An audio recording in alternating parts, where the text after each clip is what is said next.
So here we are today, and I'm going to read today's blog post titled Obviousness. And I'll get right to it. Here it goes. Obviousness.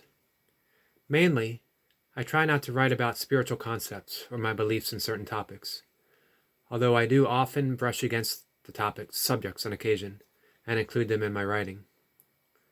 But what I mostly try and share are experiences and insights that are less abstract in theory and more to be deeply known in the moment of reading, that yes, this feels to be something universal and equally so for every reader too.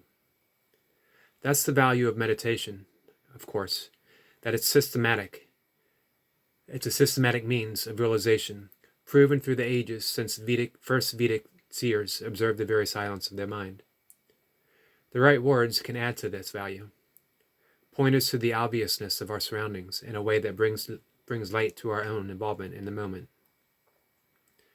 The best poetry is transcendental in quality, removing us from mere reading of the words to the actuality of the experience, pointers to the obviousness of our surroundings.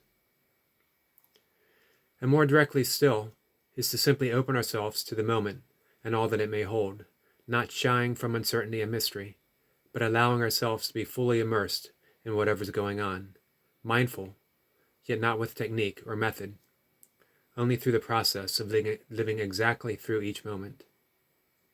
Is just being alive to the obviousness of what's occurring, life, all the way to the depth of our involvement. That life is all that's ever found right now. Again, point us to the obviousness of what we truly are. Beyond the use of words, it's the immediacy of our experience. This is the obviousness of the headless way, directly pointing to our own absence within a common view, and yet somehow finding ourselves aware and present as well, experiencing the seamlessness of the moment in a way that escapes the paradoxical use of words. This is why it's so obvious. Everything happening right now, the very instant of our enlightenment. We can't miss it, although it's often ignored for the convenient sake of the busyness of the world that we imagine. This isn't a claim that the world is all an illusion.